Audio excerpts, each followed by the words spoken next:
ಒಂದು ವ್ಯವಸ್ಥೆ ಮಾಡಿ ಕೊಟ್ಟರೆ ಪರವಾಗಿಲ್ಲ ಸರ್. ಅವ್ರು ದುಡಿಯೋಕ್ಕೆ ಏನೋ ಒಂದು ಮಾಡಬೇಕು ಸರ್. ಅವರು ನೋಡಿದ್ರೆ IPLಗೆ ಮಾಡ್ಕೊಂಡಿದ್ದಾರೆ ಸರ್. ದುಡಿಯೋಕ್ಕೆ ಏನಾದರೂ ಒಂದು ವ್ಯವಸ್ಥೆ ಮಾಡಿಕೊಟ್ರೆ ಚೆನ್ನಾಗಿರುತ್ತೆ ಸರ್. ನಾವಿಲ್ಲಿ ಗ್ಯಾಸಿಗೆ ಕ್ಯೂ ನಿಂತೀವಿ ಸರ್. ನೋಡಿ ನಮ್ಮ ಹಣೆ ಬರ ನೋಡಿ, ಅವರು IPL ಟಿಕೆಟಿಗೆ ನಿಂತಿರೋ, ನಾವಿಲ್ಲಿ ಗ್ಯಾಸಿಗೆ ನಿಂತೀವಿ, ಜೀವನ ಮಾಡಕ್ಕೆ ನಿಂತೀವಿ. ಸರ್ಕಾರಕ್ಕೆ ಏನು ಹೇಳೋಣ, ಕಿತ್ತೋ ಸರ್ಕಾರ. ಯಾವ ಸರ್ಕಾರ ಬಂದರೂ ಇದೇ ಕತೆ ಆಗ್ಬಿಡೋದೆ. ಯಾರು ನಮ್ಮ ಆಟೋದವ್ರನ್ನ ಯಾರು ನೋಡಲ್ಲ.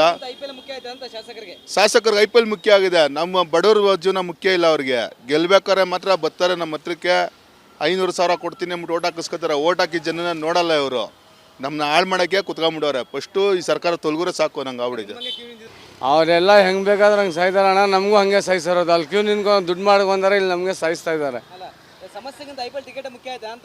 ಅದು ಮಾಡಲೇಬೇಕಲ್ಲ, ಅದೇ ಮೇನ್ ಮುಖ್ಯ ಅಲ್ವಾ. ಸಮಸ್ಯೆಯಿಂದ IPL ಮಾಡಿದ್ರೆ ತಾನೇ ಆಗೋದು ಎಲ್ಲರಿಗೂ ಜೀವನ. ಇಲ್ಲಾಂದ್ರೆ ಎಲ್ಲ ಆಗುತ್ತೆ ಜೀವನ. ಆಗಲ್ಲ ಹೋಗ್ಲಿ ಸಾಯಿಲಿ, ಅವ್ರಿಗೆ ಮಾತ್ರ ಎಂಟರ್ಟೈನ್ಮೆಂಟ್ ಬೇಕು. ಅವ್ರು ಆರಾಮಾಗಿ ಬಂಗ್ಲೆಯಲ್ಲಿ ಇರ್ತಾರೆ, ಹೋಗಿ IPL ನೋಡ್ತಾರೆ, ಎಂಜಾಯ್ ಮಾಡ್ತಾರೆ.